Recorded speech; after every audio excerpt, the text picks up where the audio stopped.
guys, no ice. It's a green tea with boba and mango. Come here. Come here. And take off your harness. Oh, there you go, babe. Ooh, you smell like a chip. Is that nice? She is shedding so bad. You're shedding your winter coat, huh, babe? So for today's video, I just wanted to sit down, not a vlog, just like a normal sit down video. When I filmed my reaction to my my 28-year-old self video, I kind of realized how much I missed just sitting down for YouTube videos, like instead of like a vlog. I don't know, I feel like it makes me have like my thoughts together more. I think I'm just so, oh my God, sorry, I just have to rub her belly. She's showing it right now, look at, oh. But I think I'm just so used to podcasting too, like this format of sitting down, kind of being focused on like one collected thought for the most part. But as you can tell by the title, today's is going to be, I think it's going to be about 10. If it's more, the number will be accurate in the title. Give or take 10 things that I have learned by age 28. These are in no particular order. I just honestly brainstormed, and I guess the order is just what my subconscious spit out. And I'm sure if I even brainstormed this list a month ago, they would have been different. And if I redo this list a month from now, they'll be different. Okay, starting with number 1. Happiness doesn't mean that your life lacks negative things. I feel like even in like movies and books and like just growing up, I thought happiness was this kind of end all be all. At the end of the day, like no matter what, everything's good and gravy because you got your ducks in a row. And like I just thought it was this like utopia that an adult reaches. It's just it's not. Me saying that out loud, I feel like I'm gonna think this is a lot of these points. Like I say it out loud and I'm like, yeah, no shit. If you need to hear it, then you need to hear it. And if you already know this, then you're one step ahead of me and the rest of us that needed to hear this. I'm learning that happiness is, for me, is more so how I react to things, and kind of the barrier or like my resilience to letting things penetrate my happiness. That's when my happiness doesn't feel strong enough, is when these exterior things can like get through it very easy. It's like controlling my reactions and then finding solutions a lot easier because I'm sound in myself enough to not be affected by exterior things. A bad moment does not have to be a bad day. Okay, number 2. Nobody cares what you look like. Nobody cares what you look like. If you want to wear something but you're a little hesitant because place you're going, you're scared that someone's gonna think it's like too much or like weird or overdressed or underdressed, or just like you're fearing the judgment of others based off your appearance, do not sweat it, because I'm telling you, nobody cares. In the best way possible. Take that as a good thing, because if they care too much, then they're getting into your energy, and then that's just another topic that we'll get to later. But like think of it like this, like when you have a pimple, like literally this one's healing right now. I have makeup on, but this one is healing right now. It was super crazy. It was one of those that just like kept filling up. Like this is one of the craziest pimples I've had in like 6 years. When it was really big and blown up, I like didn't want to go out. I didn't want to do anything. I didn't want to be seen. It was just ridiculous. This is something I always have to tell myself, is when I go out and someone has a pimple, am I like, oh, that girl's crazy, like, ew, that person has a pimple? Like, no. The reality of it is so many people are so wrapped up in their own stuff the same way that you are, I am. We are so wrapped up in our narrative that we're not even paying that much attention to others' physical appearance. Now, sure, there are people, especially like growing up, people talk about like your physical appearance a lot more. I give children grace. Obviously now as an adult, I mean, we're all going through so many like hormones and changes, and we're feeling jealousy for the first time in our human experience. Like, it's a shitty situation, and yes, unfortunately there still are people on this earth that will comment on your physical appearance. I have an ounce of faith that especially Gen Z, like this generation right now, is totally curbing that and like calling people out when you talk about physical appearance, because like at the end of the day, if I have like a mole on my face or, you know, some type of physical attribute that is beyond my control that I was just born with, there's nothing I could do if someone wants to talk shit about that. So let them talk their shit, because at the end of the day,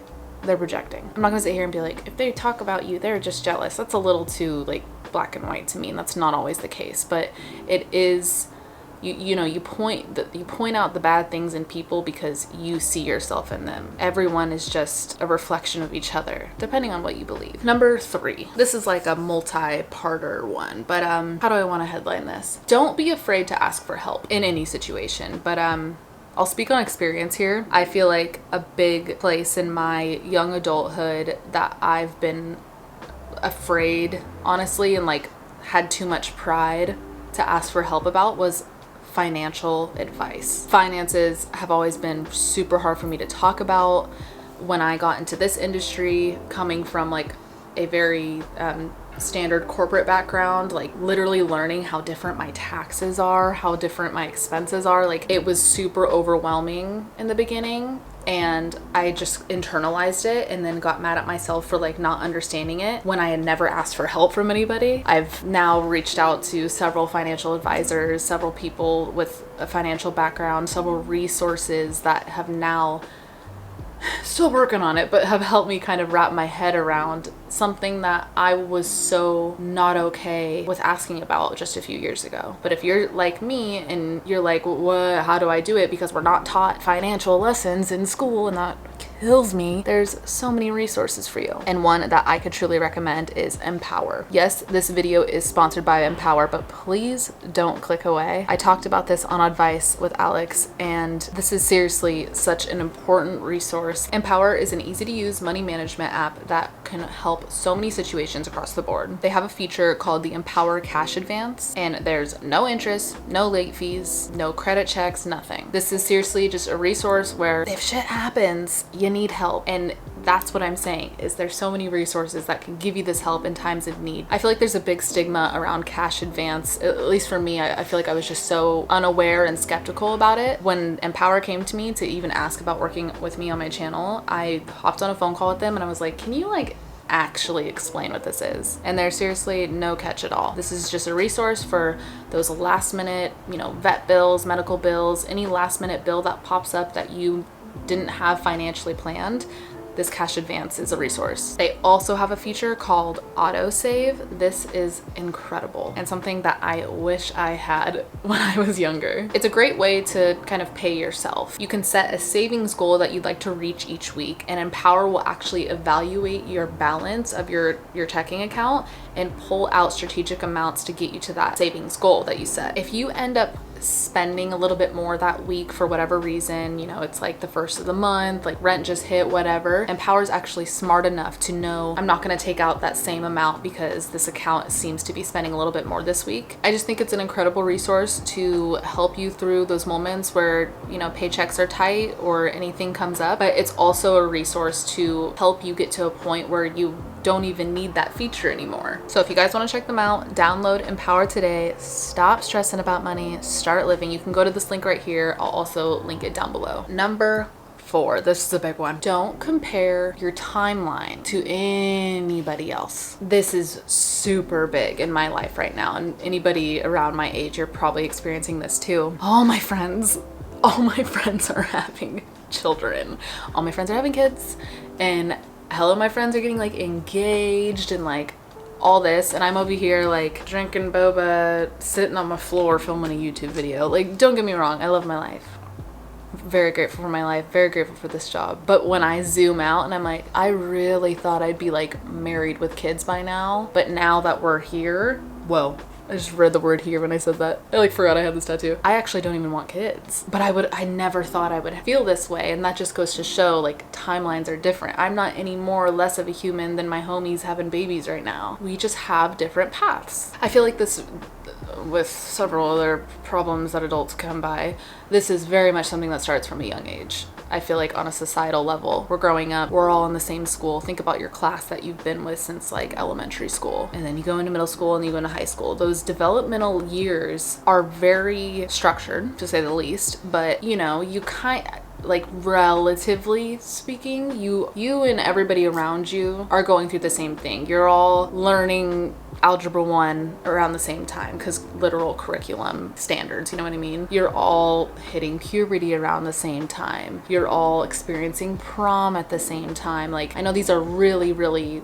surface level examples, but that just goes to show at these young years, we view our peers as like pure equal, which is great. But also now that you creep into young adulthood, I feel like, for me at least, I feel like age 18 to like 23, 22, 23 was me breaking the, what I thought was the format of society. Does that make sense? Like, I don't know. And then you drop in, you get out of high school. So now everybody, like, it's like a pipeline all the way up till high school. And then it's just an infinite directional tree that people go to this college, this career, don't go to college at all, move across the country. Like, there's so many outcomes after that parallel of childhood with your peers that how could we even compare our timelines? Unless we went to the same college, had the same major, then like, sure, yeah, you're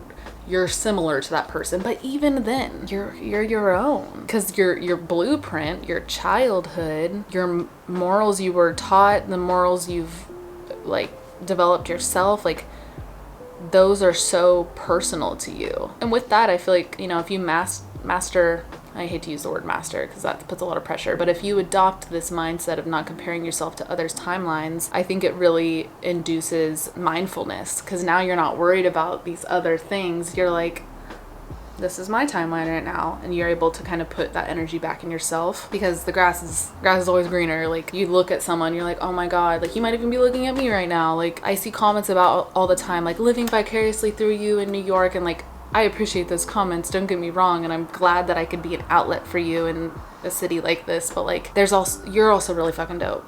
There's also so many things that you have that I'm sure I want. It's not that dynamic between humans will ever go away. We're always gonna like be inspired by others and see things that others have or do or say or look like that like we want. It's kind of the level of like, it's a spectrum of like inspiration and then like admiration and then comparison and jealousy, and I feel like that's where you get out of balance with your own life, which is what you need to be focusing on. I feel like that made no fucking sense.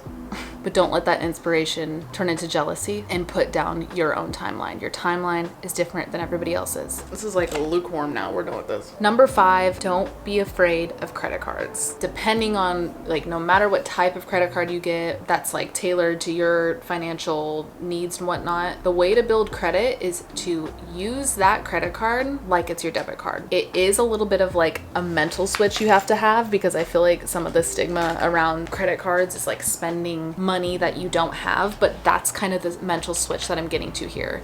I view my credit cards as like, sure, yeah, their limit could be more than I have, but that doesn't mean I have that money. Look at your credit card, no matter the limit. Don't even look at the limit. If you have $100 in your checking account, you can only spend $100 on your credit card.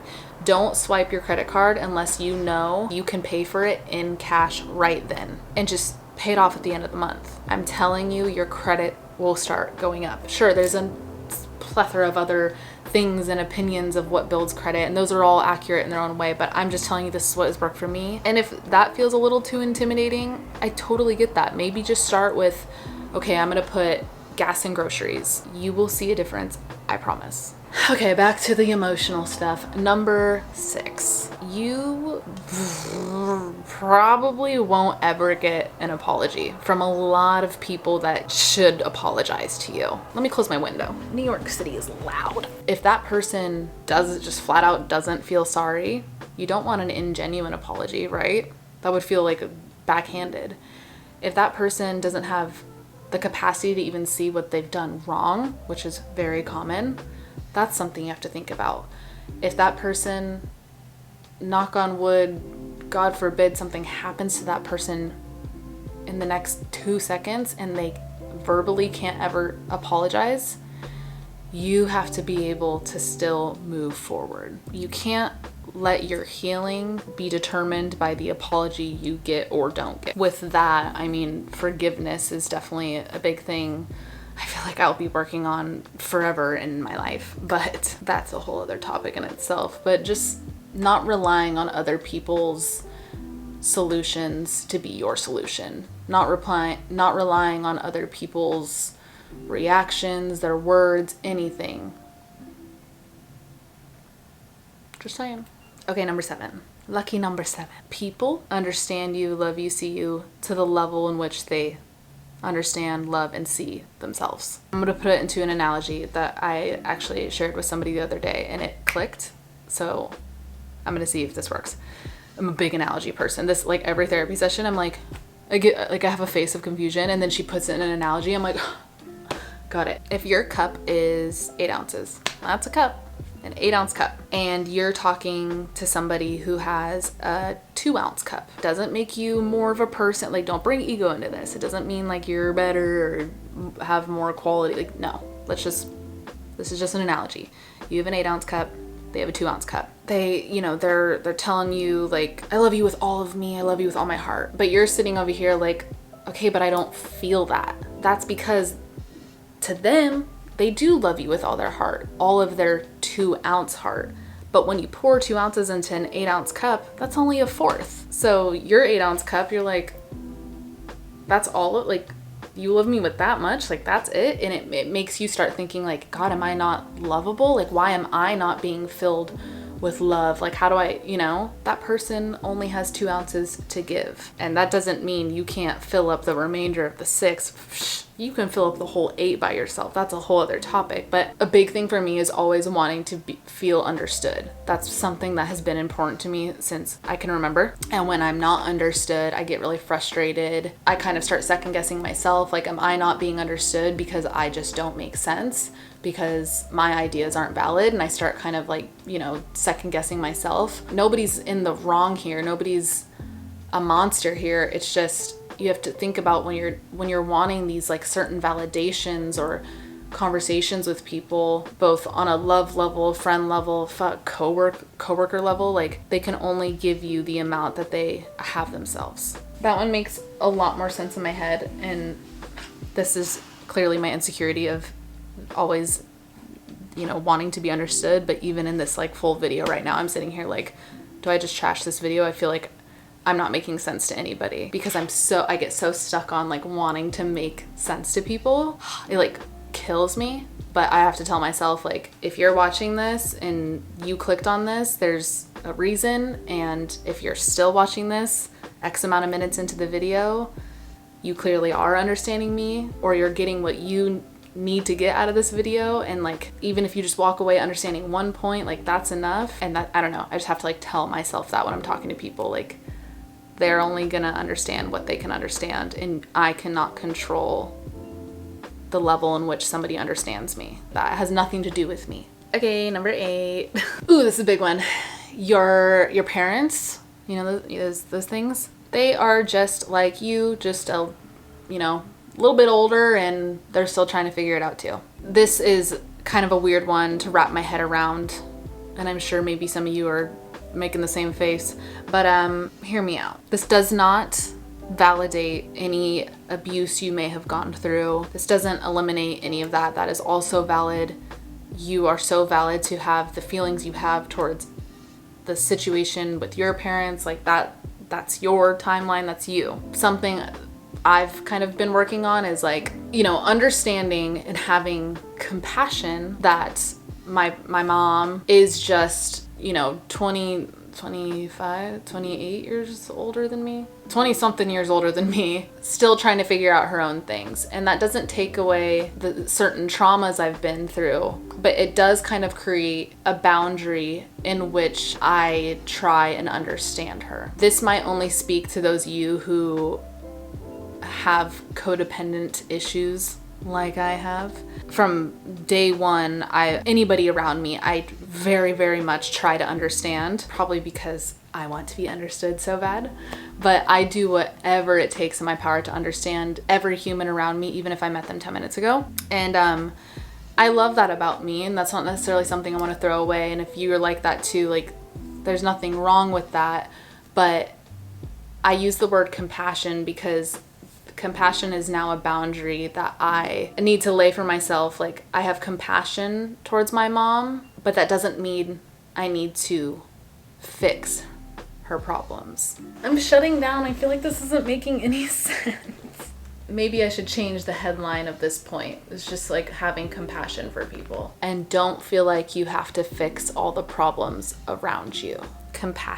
be compassionate with yourself too. This is a big practice of self-love too. Like, be able to be compassionate towards yourself. Even if you want to say it out loud, journal it, think it, like, you're trying your hardest right now with the toolbox you've been given and the tools that you've accrued through your lessons in life. Like, you are trying your hardest, and I'm proud of you. Okay, number 9. I need to stop picking at my nails. Ugh. Sit in your discomfort. Feel that icky feeling, like, like after a breakup, when you're like, you wake up the next morning and you have that split second of like, oh, it's a normal day, and then boom, it hits you, oh wait, this is day 1 of heartbreak, and you start like flooding all those emotions. But then you're like, no, like, stop thinking about it, like, and you go to like distract yourself. Sure, there's time and place for distraction, but if you can, even for like 10 minutes, don't look at your phone, don't, like, look out the window or pet your dog, or just sit in the emotion, because it's all energy. Energy cannot be created nor destroyed, as we all know. And if that energy gets pent up, if those emotions get pent up, you're gonna explode. You know what I'm saying? We've all been around somebody who's exploded, or you've exploded yourself, or both. I have done both. I have been in both situations. And that's because it's pent up. You're sweeping your emotions under the rug. You're not having compassion for yourself, and you're just like, oh, I'm fine. It's not that big of a deal. And you're gaslighting yourself, or God forbid, there's someone around you who's gaslighting you, telling you like, what are you tripping for? Like, you're fine, you're fine. When in reality, you're feeling these very real emotions, but you're shoving them down. It's going to catch up. So when you're feeling them, sit in them, let your body, let your nervous system, let your mind go through the cycle that it needs to feel the emotions. Your body and your, like, it's the same thing. It's going to be pent up in your body. And that straight up can lead to like illness and a whole other thing. Like, that's a whole other ball game, the weight that emotions can have on your physical health, especially unprocessed emotions. So it doesn't mean you need to sit with them and come up with a game plan. Like, talking to myself on this one. It doesn't mean you need to sit with them and come up with a game plan on how you're going to get over it, or what you're going to say to them next, or what you need to do to simplify it. Sit with it. Feel icky. And if you start to nurture that side of your emotional release, it's like building a muscle. Then you'll be more comfortable with the discomfort, which will lead to healthy healing. Okay, number 10, nurture your friendships. So oversaid. I've heard it all my life, but now that I understand it, I understand why I've heard it all my life. Your friendships, the people who are around you, they are you. You are them. Your vibe attracts your tribe. Like, you are the people around you. For me, at least, it's more important to have like quality around me over quantity. I feel like that's a big part of getting older too, is kind of realizing like it's not about how many friends you have. It's just like how good the ones that you do have are. Support your friends. Check on your friends. Go see your friends if you can. Learn about your friends. Friendship is literally why I'm here. And part of that is also being transparent with your friends. If you feel like something's off, or they're treating you some type of way you don't like, verbalize it. And if you verbalize and it keeps happening, it's okay to reconsider the friendship too. I feel like we get shoved down our throat so much, like love, like marriage, rah, rah, and like movies and stuff. It's all about like finding the one, and like life is about falling in love. And like, sure, yeah, it's definitely big and like cool and whatever, but like friends are every moment in between, and you have a whole lot more of those moments. Live, laugh, love. All right, enough of that foo-foo lame shit. I don't know. I love this shit. These are the conversations I like to have. If you listen to advice, you know that we're having these conversations every single week as well. And if you listen to the end of this video, I'm proud of you. A lot of this isn't easy stuff to hear. Okay, enough about that. If you can't tell by my body language, I am shutting down right now. Sometimes when I give advice or like reflect like this with like life lessons, I'm like, bitch, shut up, you don't know what you're talking about. But then I'm like, yeah, you do. That's why you're making this video. But then I'm like, you're fraudulent. And then I'm like, no, you're not. It's just, maybe I'll master that one by 30 or something. It was like kind of hard for me to film this video, probably because of the reason I just said. I'm just like in imposter syndrome, but before I started filming, I was just scrolling back to like old ass videos on my channel, and I'm like, damn, my content is really changed. So if you've been here since day one, like, hi, how are you? And how have you changed to still have liked me then and still like me now? Like, that's cool. That's really cool. Okay, I'm gonna go edit this now. Love you. Bye.